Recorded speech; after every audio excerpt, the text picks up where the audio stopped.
Ma copine s'est penchée au-dessus de la table et a dit « Mon ex avait de meilleurs goûts ». Cet endroit fait vraiment pitié. Quelques personnes l'ont entendu. Je n'ai pas réagi. C'est noté, ai-je répondu. Je me suis levé, j'ai réglé l'addition discrètement, et je suis sorti seul. Plus tard dans la nuit, elle a enfin remarqué ce que j'avais emporté avec moi. Et c'est là que tout s'est arrêté.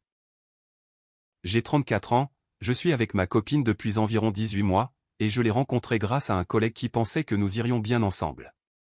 Elle est assistante juridique, et je suis ingénieur en génie civil. Le courant est très vite passé entre nous. Nous avons emménagé ensemble au bout d'1 an. On partageait le loyer, on partageait les factures. J'avais l'impression que nous construisions quelque chose de solide. Son ex revenait de temps en temps dans nos conversations. Ils étaient restés ensemble pendant 3 ans, et s'étaient séparés environ 6 mois avant notre rencontre. D'après ce qu'elle m'avait raconté, c'était un gars de la finance qui gagnait très bien sa vie, l'emmenait dans des endroits hors de prix, et lui achetait des articles de créateurs. Elle présentait toujours la chose en disant « Il essayait d'acheter mon affection ». Mais, il y avait ce ton dans sa voix, quand elle parlait de cette époque, qui laissait penser que tout cela lui manquait. Je ne suis pas un gars de la finance. Je gagne bien ma vie, mais je suis quelqu'un de pragmatique. Je ne vois pas l'intérêt de lâcher 300 € pour un dîner, alors qu'on peut avoir la même qualité pour la moitié de ce prix. Au début, elle disait qu'elle appréciait ce trait de caractère chez moi. Tu es authentique, disait-elle, tu n'essaies pas de m'impressionner avec ton argent. Mais dernièrement, les remarques ont commencé. Des petites choses, pour commencer. Mon ex m'emmenait dans ce resto, en plein centre-ville. C'était vraiment sympa. Oh, il m'avait offert un sac comme ça, une fois. Mais le mien, c'était la version en cuir. On était allé dans ce complexe hôtelier, dans les Alpes. C'était incroyable, du 5 étoiles sur toute la ligne.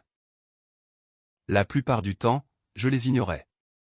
Je me disais qu'elle était juste nostalgique, et qu'il n'y avait pas de mal à ça. Mais ces remarques sont devenues plus fréquentes, et beaucoup plus piquantes. Vendredi dernier, j'ai réservé dans ce petit resto italien que je voulais essayer depuis un moment. Rien de très chic, mais avec de bonnes critiques, des prix raisonnables, et une cuisine authentique. Je pensais que ce serait une belle soirée pour marquer le début du week-end. Nous y sommes arrivés vers 19 h. L'endroit était chaleureux, tenu par une famille, avec des nappes à carreaux, des bougies, ce genre d'ambiance. Ça m'a plu tout de suite. Elle, de son côté, a regardé autour d'elle avec une expression que je n'arrivais pas vraiment à déchiffrer. C'est pittoresque. Ouais, je trouvais que ça avait l'air sympa. Les avis sont vraiment bons. MHM. Nous nous sommes assis, puis nous avons regardé les menus. J'ai commandé un plat de pâtes, et elle a pris une escalope de poulet au citron. Au début, la conversation se passait bien. On parlait du boulot, de nos projets pour le week-end, de choses normales. Puis, nos plats sont arrivés. Le mien était excellent. Le sien avait l'air bon aussi, mais elle picorait, repoussant la nourriture dans son assiette sans grande conviction. Tout va bien, ai-je demandé. Ça va. Tu ne manges pas beaucoup. Je n'ai juste pas très faim. Tu disais que tu mourrais de faim, dans la voiture. Eh bien, maintenant, ça m'est passé. J'ai laissé tomber, et j'ai essayé de profiter de mon repas. Le couple à la table d'à côté célébrait un anniversaire de rencontre. Tout n'était que sourire et mains enlacées. Le serveur leur a apporté un dessert offert par la maison. Ma copine les a observés, puis a ramené son regard vers notre table. C'est là qu'elle s'est penchée en avant, et a dit, d'une voix suffisamment forte pour que le couple d'à côté, et probablement celui de derrière, l'entendent, mon ex avait de meilleurs goûts. Cet endroit fait vraiment pitié. J'ai posé ma fourchette, et je l'ai regardée. Elle restait plantée là, les bras croisés, à attendre ma réaction. Je ne lui en ai donné aucune. C'est noté, ai-je dit. J'ai fait signe au serveur, et j'ai demandé l'addition. Il l'a apporté rapidement, ayant probablement senti la tension. J'ai payé en espèces, j'ai laissé un bon pourboire malgré mon envie de fuir, puis je me suis levé et j'ai mis ma veste. « Qu'est-ce que tu fais » a-t-elle demandé. « Tu pars » On n'a pas fini. Toi, non. Moi, j'ai terminé. On se voit à la maison. Tu vas vraiment me planter là. Tu as ton téléphone. Tu peux appeler un Uber, ou bien ton ex, puisqu'il a tellement de goût. Je suis sorti, et je l'ai entendu m'appeler. Mais j'ai continué à marcher. Je suis monté dans ma voiture, et je suis rentré chez nous. En arrivant à la maison, j'ai fait quelque chose que j'envisageais depuis un moment. Je suis allé dans notre chambre, j'ai ouvert le placard, et j'ai commencé à emballer mes affaires. Pas tout, juste des vêtements et des affaires de toilette pour quelques jours. J'ai mis tout ça dans un sac de sport. Ensuite, je suis allé dans notre bureau, où nous gardions tous les deux nos dossiers personnels. J'ai trouvé la chemise avec notre bail de location. Nous étions tous les deux dessus, à 50-50e. J'ai aussi trouvé le dossier avec mes documents importants, acte de naissance, passeport, carte vitale, relevé bancaire. J'ai absolument tout pris. Mes papiers, ma copie du bail, tout ce qui portait mon nom, et j'ai fourré le tout dans ma sacoche d'ordinateur. Ensuite, je me suis assis, et j'ai écrit un mot. Simple, direct. Je prends un peu de temps pour réfléchir à certaines choses. On se tiendra au courant pour l'appartement, et pour la séparation de nos affaires.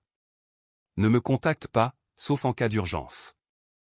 Je l'ai laissé sur le plan de travail de la cuisine, j'ai pris mes sacs, je les ai chargés dans ma voiture, et j'ai roulé jusqu'à un hôtel situé à une vingtaine de minutes.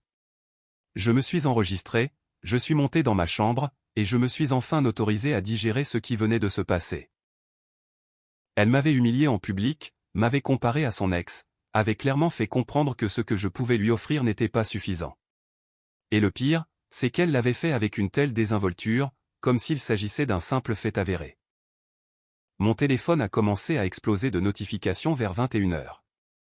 Des textos, des appels, des messages vocaux. T'es où? Pourquoi tes vêtements n'y sont plus? C'est quoi ce mot?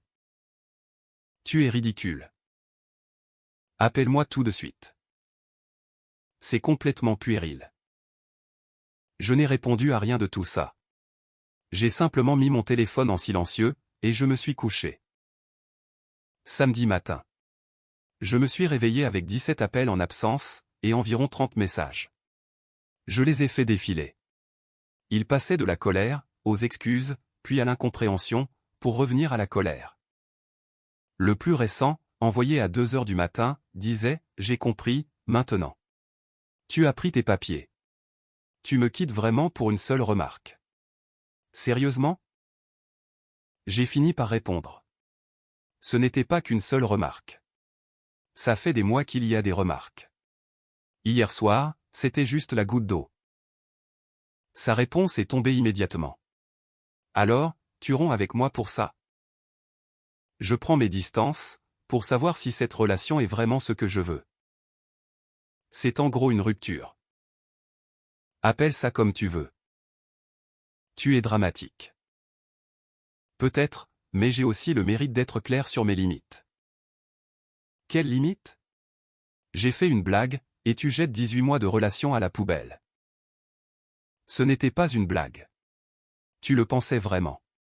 Et ce ne sont pas ces 18 mois qui m'inquiètent. Ce sont les 18 prochains, puis les 18 suivants, à devoir écouter à quel point je ne suis pas à la hauteur de ton ex. Elle n'a pas répondu après ça. J'ai passé mon samedi à faire des choses normales. Je suis allé à la salle de sport, j'ai déjeuné à l'extérieur, je suis allé voir un film. J'ai gardé mon téléphone éteint, sauf pour le vérifier de temps en temps. Vers 17h, j'ai reçu un texto de sa part. J'ai parlé à ma mère. Elle pense que tu es déraisonnable. C'est son avis. Elle m'a dit que je devrais trouver quelqu'un de moins susceptible. Tu devrais peut-être l'écouter. C'est ça que tu veux. Ce que je veux, c'est quelqu'un qui ne m'humilie pas en public, pour ensuite me dire que je suis trop susceptible. Je ne t'ai pas humilié. Tu m'as comparé à ton ex, au milieu d'un restaurant plein à craquer. Comment tu appellerais ça, toi? Pas de réponse pendant 2 heures. Puis, je suis désolé. Je ne me rendais pas compte que ça t'avait autant blessé. C'est bien là le problème. Tu ne t'es même pas posé la question de savoir si ça allait me faire du mal. Alors on fait quoi, maintenant? Tu restes dans un hôtel pour toujours, jusqu'à ce que tu saches ce que tu veux, et moi je suis censé attendre sagement? Fais ce que tu veux. Dimanche, elle a débarqué à l'hôtel. Je ne sais pas comment elle m'a trouvé. Elle a sans doute appelé tous les hôtels du coin, jusqu'à ce que l'un d'eux confirme que j'y étais client. Les hôtels ne sont pas censés faire ça, mais apparemment, elle a su se montrer très convaincante. Je rentrais de mon petit déjeuner quand je l'ai vue dans le hall. Elle m'a repéré immédiatement, et s'est approchée. Il faut qu'on parle, a-t-elle lancé. Je t'avais dit que j'avais besoin d'espace. Tu as eu 2 jours. C'est suffisant, comme espace. Ça ne marche pas comme ça. Alors dis-moi comment ça marche, parce que là, tout ce que tu fais, c'est fuir le problème. Le problème, c'est que tu ne me respectes pas. Et ça, ce n'est pas quelque chose que je peux régler simplement en te parlant. Mais je te respecte. Tu m'as comparé à ton ex, en public, et à voix haute. Tu as dit que l'endroit que j'avais choisi faisait pitié. En quoi c'est du respect, ça? Les gens dans le hall commençaient à nous regarder. Elle s'en est rendue compte, et a baissé la voix. On peut au moins aller dans un endroit privé pour en discuter? Non. Pourquoi pas? Parce que rien n'a changé. Tu penses toujours que je réagis de manière excessive. Tu penses toujours qu'il ne s'agit que d'une seule remarque. Tu ne comprends pas. Alors aide-moi à comprendre. Je ne peux pas t'aider à comprendre quelque chose que tu refuses de voir. Tu aimais le mode de vie de ton ex. Ça te manque. Je ne pourrai jamais être lui, et je ne devrais même pas avoir à essayer. Mais je ne veux pas que tu sois lui. Alors pourquoi passes-tu ton temps à me comparer à lui? Les restos ne sont jamais assez chics. Les cadeaux ne sont jamais assez chers. Rien de ce qu'on fait n'est jamais aussi bien que ce qu'il t'offrait. J'en ai marre de me battre contre un fantôme. Tu ne te bats contre personne. C'est exactement ce que je fais, pourtant. Et je suis en train de perdre, apparemment, puisque cet endroit fait pitié, et que lui avait de meilleur goût. Elle s'est mise à pleurer. De vraies larmes, cette fois, pas des larmes de manipulation. Je ne le pensais pas comme ça. J'étais juste. Je ne sais pas. J'ai été stupide. Je suis désolé. J'apprécie tes excuses, mais un pardon n'efface pas ce que tu as dit, ni la façon dont tu me fais me sentir depuis des mois. Alors, c'est fini? On arrête là. Je ne sais pas. J'ai peut-être besoin de plus de temps pour y réfléchir. Combien de temps? Le temps qu'il faudra. Et moi, je dois juste rester assise à t'attendre? Fais ce qui te semble le mieux pour toi. Moi, je fais ce qui est le mieux pour moi. Elle est partie en pleurant. Je me suis senti mal pour elle, mais j'étais aussi soulagé. C'était comme si j'avais enfin craché ce que je gardais en moi depuis si longtemps. Lundi. Je suis allé au travail, comme si de rien n'était. J'ai dit à mon patron que je traversais une période compliquée sur le plan personnel, et que j'aurais peut-être besoin de poser quelques jours de congé prochainement. Il a été très compréhensif, et m'a dit de le prévenir dès que j'en aurais besoin. J'ai reçu un texto d'Elver lors du déjeuner. J'ai retiré tes affaires de la salle de bain. Elles sont dans des cartons, près de l'entrée, si tu veux passer les prendre. Merci. Je passerai les récupérer cette semaine. Est-ce que tu as l'intention de déménager définitivement? Je n'ai pas encore décidé. Le loyer tombe vendredi. Je ne peux pas payer cet appartement toute seule. Je paierai ma moitié pour ce mois-ci. Après ça, il faudra qu'on décide de ce qu'on fait du bail. Donc, tu déménages vraiment. Je dis juste qu'il faut qu'on trouve une solution. C'est tellement malsain, tout ça. Je n'ai pas répondu. Mercredi, je suis passé à l'appartement, à une heure où je savais qu'elle serait au travail. Je suis entré, et j'ai pris les cartons qu'elle m'avait laissés. J'en ai profité pour récupérer d'autres choses, mes outils dans le garage, quelques livres, et des ustensiles de cuisine qui m'appartenaient vraiment. J'ai laissé mes clés sur le plan de travail, avec un petit mot, j'ai payé ma moitié du loyer. Dis-moi si tu veux rompre le bail plus tôt, ou si tu préfères chercher un nouveau colocataire. Je m'adapterai. Sa réponse est tombée 1 heure plus tard. Colocataire. C'est donc tout ce que je suis pour toi, maintenant? C'est exactement l'impression que tu m'as donnée, ces derniers temps. Franchement, c'est injuste. Peut-être, mais c'est honnête. Tu me manques. La version de notre couple, celle qui existait avant toutes ces comparaisons, me manque. Est-ce qu'on peut essayer de retrouver ça? Je ne sais pas si c'est possible. C'est justement ce que j'essaie de déterminer. Je suis prête à faire des efforts. Faire des efforts, ça implique de reconnaître qu'il y a un problème. Or, tu as passé 2 jours à le nier.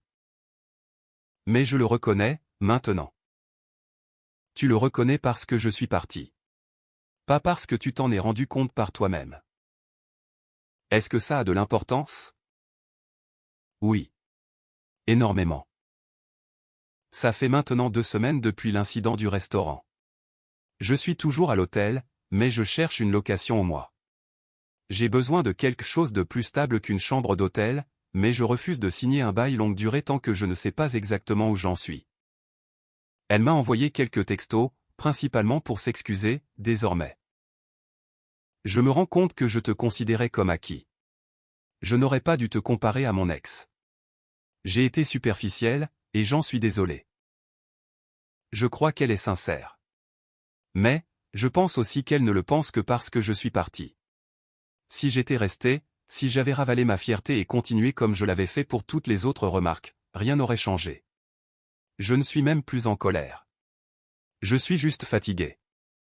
Fatigué de ne pas me sentir à la hauteur. Fatigué d'être sans cesse comparé.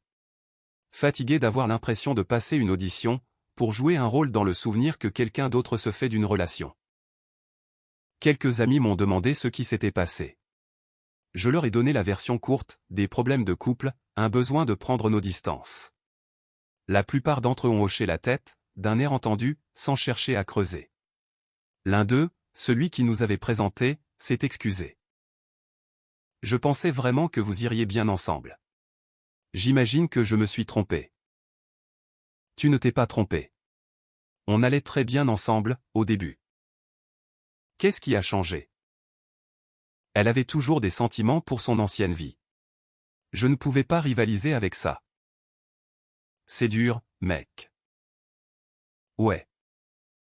Sa mère m'a appelé la semaine dernière. C'était très gênant. Elle m'a dit que je manquais de maturité, que tous les couples se disputaient, et que je ferais mieux de lui pardonner pour passer à autre chose. Avec tout le respect que je vous dois, il n'est pas question de pardon. Il s'agit de savoir si j'ai envie d'être dans une relation où je me sens constamment rabaissé. Elle n'a fait qu'une seule erreur. Ce n'était pas qu'une seule erreur, mais je vous remercie d'avoir pris la peine de m'appeler. J'ai raccroché avant qu'elle ne puisse ajouter quoi que ce soit. Pendant cette période, j'ai beaucoup réfléchi. Pas seulement à elle, ou à ce qui venait de se passer, mais plutôt au schéma qui se répète dans ma vie. J'ai toujours été le mec pragmatique, le mec stable, celui qui ne fait pas de vagues.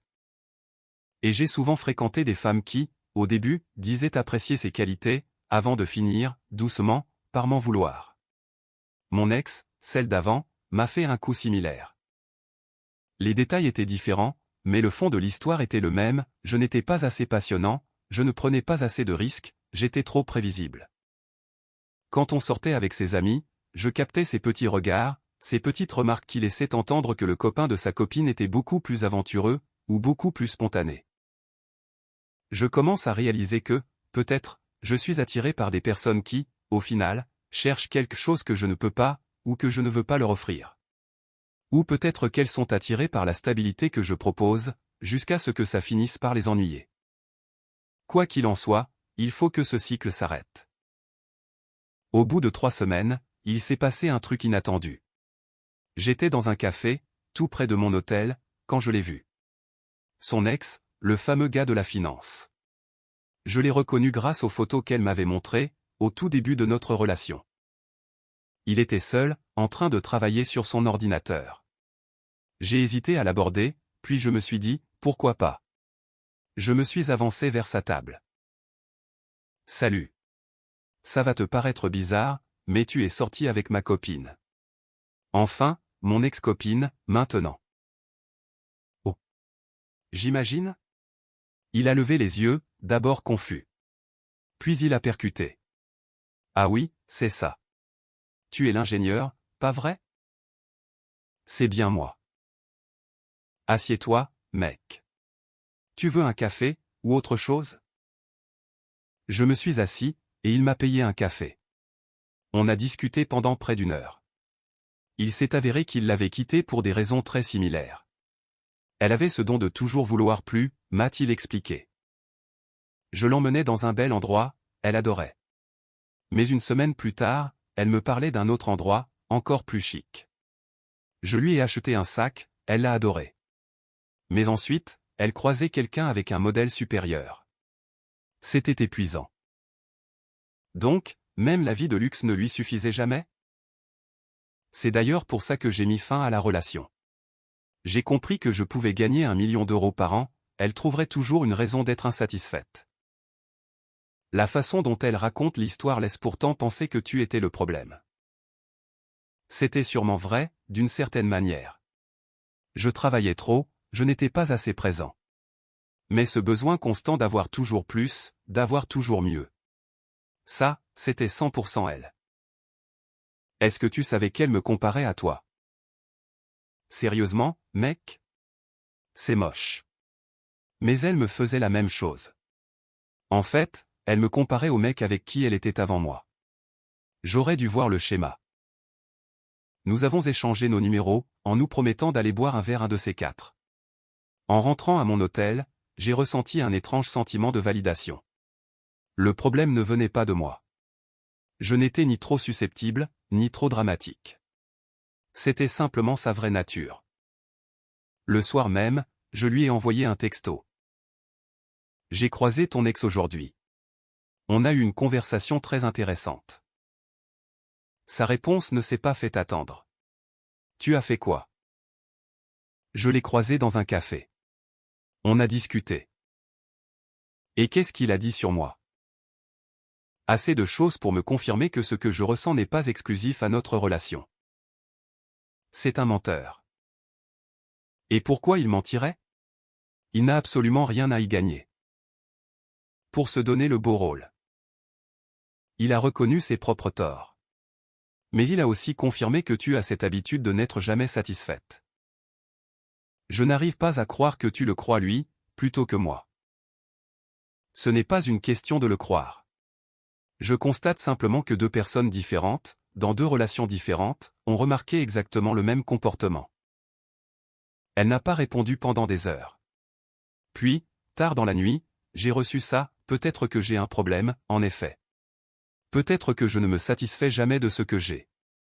Mais j'essaie de faire des efforts. J'espère vraiment que tu y arriveras. Mais je ne peux pas être ton cobaye, alors c'est définitivement terminé entre nous. Ouais, je crois bien que oui. Ça fait maintenant 2 mois. J'ai signé un bail de 6 mois pour un appartement. Rien de bien luxueux, mais c'est mon chez-moi. J'ai déménagé le reste de mes affaires pendant qu'elle était au travail.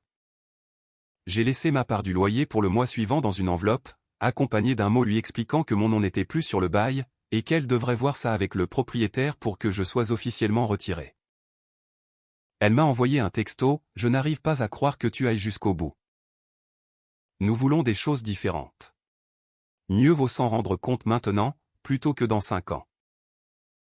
J'ai changé d'avis sur ce que je veux. Tu as changé d'avis parce que je suis parti. Ce n'est pas la même chose que de changer véritablement. Comment peux-tu savoir que je ne changerai pas pour de bon? Je n'en sais rien. Mais je n'ai aucune envie d'attendre pour le découvrir. Donc, en fait, tu ne m'as jamais vraiment aimé. C'est faux. Mais l'amour ne suffit pas, si je n'ai pas l'impression d'être respecté. Mais je te respecte. Non, tu ne le faisais pas. Peut-être que tu le fais maintenant, mais uniquement parce que j'ai plié bagage. Ce n'est pas du respect. C'est du regret. Elle n'a pas répondu après ça. La semaine dernière, je suis retourné dans ce fameux petit resto italien. J'y ai emmené un autre ami, cette fois. On a super bien mangé, et on a beaucoup ri. Personne n'a fait de comparaison douteuse avec l'ex de qui que ce soit. Le serveur m'a reconnu. Il n'a fait aucune allusion à la dernière fois. Très professionnel. Mon ami m'a demandé si elle me manquait, parfois. C'est surtout l'idée de ce qu'on aurait pu être qui me manque, mais pas ce que nous étions réellement. C'est honnête, a-t-il dit. C'est tout ce que j'ai à offrir, pour le moment. Mais sinon, tu tiens le coup? Ouais. Mieux que ce que je pensais, à vrai dire. Tant mieux. Tu mérites mieux que quelqu'un qui te fait te sentir comme un moins que rien. Merci, mec. Je l'ai aperçu à l'anniversaire d'un ami commun, il y a 2 semaines. On ne s'est pas parlé. On s'est juste salué d'un signe de tête, de loin. Elle était accompagnée d'un type que je ne connaissais pas. C'était peut-être un ami, ou alors un rencard. De toute façon, ça m'était complètement égal. Elle avait l'air un peu différente, peut-être plus apprêtée, ou comme si elle faisait plus d'efforts. Lui, il portait une montre qui avait l'air de coûter une fortune. Notre ami commun m'a pris à part un peu plus tard. Ça va, tu gères? Ouais, je vais très bien. Elle m'a posé des questions sur toi, tout à l'heure, avant que tu n'arrives. Ah bon? Elle a dit quoi? Elle m'a demandé comment tu allais. Si tu voyais quelqu'un. Je lui ai dit que tu avais l'air d'aller très bien. Merci. Pour ce que ça vaut, je pense que tu as pris la bonne décision. Elle fait déjà la même chose avec le nouveau gars. Je l'ai entendu parler de son ex. De toi, j'imagine. Elle disait que tu l'emmenais dans des bars plus chics. J'ai éclaté de rire. C'était plus fort que moi. Évidemment qu'elle fait ça. Certaines personnes ne retiennent jamais la leçon. Ce n'est plus ton problème. Et c'était la stricte vérité. En me tenant là, à cette soirée, à l'observer de l'autre bout de la pièce avec son nouveau mec, je n'ai absolument rien ressenti. Ni jalousie, ni regret, ni colère. Seulement une profonde gratitude d'être parti quand il en était encore temps. J'ai 34 ans, je suis de nouveau célibataire, je vis seul, et je reconstruis doucement mon estime de moi. Cette soirée-là, au restaurant, m'a appris quelque chose d'essentiel. J'étais prêt à tolérer le manque de respect, jusqu'à ce qu'il devienne public. Et à ce moment-là, au lieu de chercher à arranger les choses, j'ai juste ramassé ma dignité, et je me suis cassé. Je ne sais pas si ça fait de moi quelqu'un de fort ou quelqu'un de fuyant, c'est sûrement un peu des deux.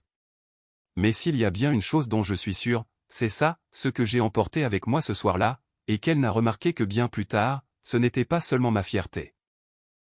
C'était surtout ma volonté de rester dans une relation où l'on me mesurait sans cesse à quelqu'un d'autre, pour finalement me trouver toujours en dessous du niveau. Et une fois que vous reprenez le contrôle là-dessus, une fois que vous rétablissez cette limite, vous ne pouvez pas tout simplement faire marche arrière sous prétexte que l'autre s'excuse. Il y a des choses qui, une fois qu'on s'en est éloigné, doivent rester définitivement derrière nous. Elle pensait sans doute que j'avais juste pris mes clés, mes papiers et mes affaires, ce qui était vrai. Mais ce qui comptait vraiment, c'est que j'avais récupéré mon respect de moi-même. Et ça, c'est la seule chose qu'elle ne pourra jamais me convaincre de lui rendre. Qu'importe le nombre d'excuses ou de promesses qu'elle fera. Je n'ai aucune rancœur par rapport à tout ça. Je suis juste lucide. Lucide sur le fait que je préfère largement être seul, plutôt que de me sentir insuffisant. Lucide sur le fait que les relations passées doivent rester dans le passé, et ne pas servir de critère de comparaison permanent pour le présent. Lucide sur le fait que, quand quelqu'un vous montre ce qu'il pense de vous, particulièrement en public, vous devriez le croire du premier coup. Le restaurant ne faisait pas pitié. C'était notre relation qui faisait pitié. Et mon seul regret, c'est de ne pas être parti plus tôt. Son ex avait raison sur un point, c'était épuisant. Passer son temps à essayer d'être à la hauteur de souvenirs qui, pour la plupart, étaient probablement embellis. Avoir constamment l'impression que chaque geste, chaque rendez-vous, chaque décision, était mis en balance avec la bande-annonce des meilleurs moments de son passé. Le fait est que je suis quelqu'un de bien. Je traite bien les gens. Je suis fiable, je suis honnête. Mais rien de tout ça n'avait la moindre importance, tout simplement parce que je n'étais pas lui. J'ai fini par comprendre que ça ne changerait jamais.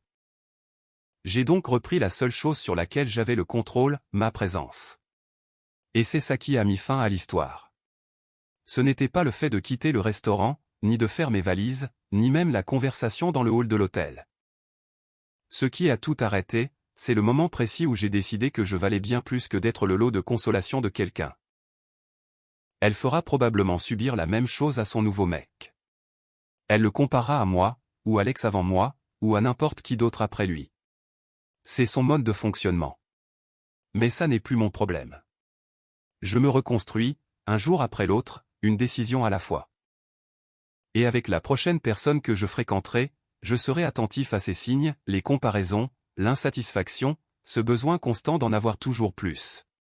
Si je remarque ce genre de choses, je n'attendrai pas de perdre 18 mois et de subir une humiliation publique pour m'en aller. Je laisserai simplement l'addition sur la table, et je partirai.